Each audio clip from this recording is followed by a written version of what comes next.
Hey guys, it's Godbars here, the self-proclaimed hip-hop historian, and this is the 210th episode of my series where I grab a vinyl from my collection, talk about why I love it, what influence it has, and what its place is in the grand scheme of hip-hop. So today I wanted to discuss the insanely talented MC Cage, who falls in a similar vein to certain rappers I've discussed on the page previously, like Aesop Rock, LP, Slug of Atmosphere, or most recently, Idea, another underground titan who, like most of these guys, had a direct relationship with Cage. In fact, if I remember correctly, I believe Cage was actually the last known person to see Idea alive before his tragic passing. However, all four of those legends being Caucasian is really the least of their similarities, as the more I review these Def Jux roster members and affiliates, the more I find pretty unfortunate aspects that they have in common. You could definitely argue that a lot of these white rappers that spawned out of both coasts in the later half of the 90s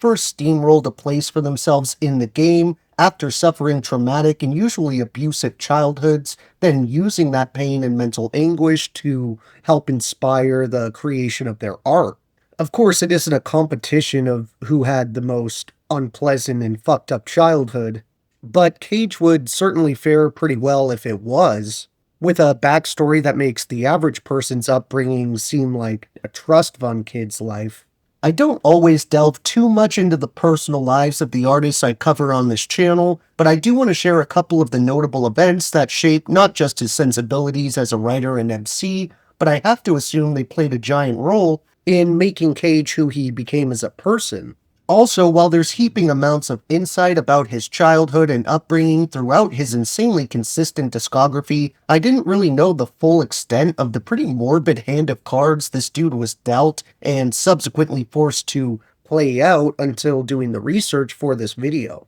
For example, Chris Palko, aka Cage, was initially born in Würzburg, West Germany, because while both of his parents were American, his father was a member of the military police and was stationed on a West Germany military base. However, the family ended up getting sent back to the United States when Chris was only 4 years old, after his father was dishonorably discharged for the possession, sale, and use of heroin. You may think, or at least hope, that such a shameful event would serve as a deterrent for the life his dad was living at that time, but as any former addict knows, it takes much more than a change of scenery to overcome those type of demons. No, instead life for Cage wasn't much better after being relocated to Middletown, New York with his quote-unquote father, forcing his own son to pull homemade tourniquets around his arms so he could shoot up, which would continue for another 4 years,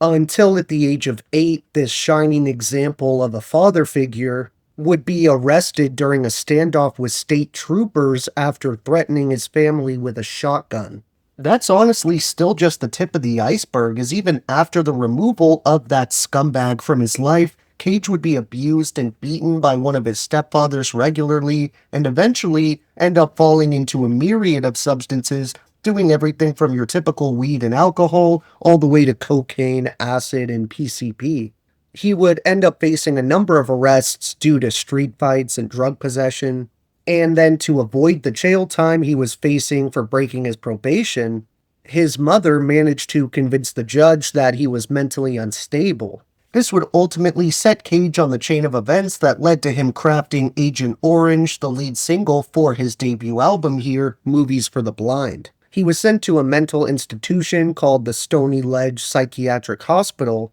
where he would end up staying as a patient for 16 months. And after being misdiagnosed and basically used as a guinea pig for new and untested medications, Cage became severely suicidal and attempted to take his life multiple times. Well, that's one hell of a story that could probably have a 10-part docuseries and still not uncover all the tidbits of information. This man did one better and made a collection of songs that play like movies, culminating in the somewhat autobiographical track I referenced a minute ago, Agent Orange. This song was inspired by the timeless and endlessly classic story A Clockwork Orange, which Cage read the book for while he was in the mental hospital, not being able to see the legendary Kubrick film until he came out. But the book alone was more than enough to inspire Cage and really help him cope with what seemed like a hopeless situation, as not only did Clockwork Orange bear a pretty striking resemblance to his life story,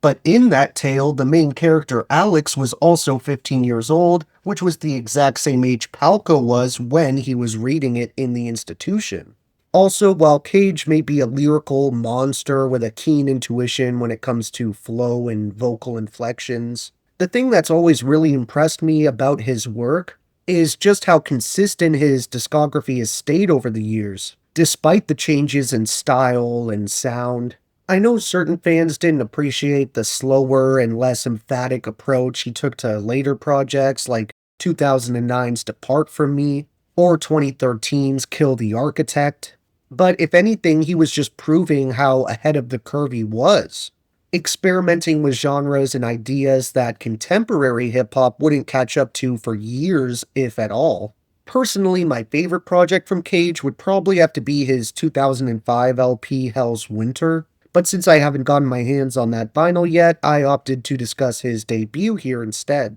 which is pretty much just as good because it very well may be the most polished and well-executed set of tracks this dude ever put out. From the technical ability he displays on the mic, to the mind-bending concepts and stories he paints. You also can't forget the sheer number of collaborative acts Cage has taken part in, as he not only was a member of the supergroup Weathermen, but he was also in multiple duos like Nighthawks with Camu Tao, Smut Peddlers with Mr. Eon of the High and Mighty, and my personal favorite, Leak Bros with the late legend Tame One of Artifacts. Mr. Eon also serves as one of the two featured artists on Movies for the Blind, alongside fellow Weathermen alum Copyright, but we do get a bigger pool of names to shout out on the instrumental side of things, with production from the likes of LP, DJ Mighty Mai, Camu Tao, J-Zone, Necro,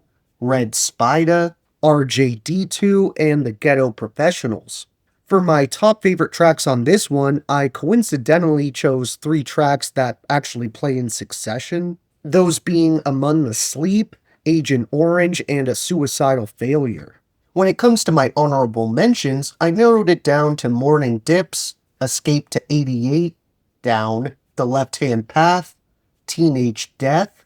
Under Satan's Authority, A Crowd Killer, Hold in a Jar 2, and Money, Pussy, and War. Thank you for watching my 210th video. Next up, we have actually another one of my Caucasian brethren from the underground, with an album that actually dropped the same year as Cage's debut here. So tune in to see which MC I'm going to cover, and if you enjoyed, be sure to like, subscribe, and let me know what your favorite moments off this underground classic are. Don't forget to have a great day, and I'll see you next time, okay?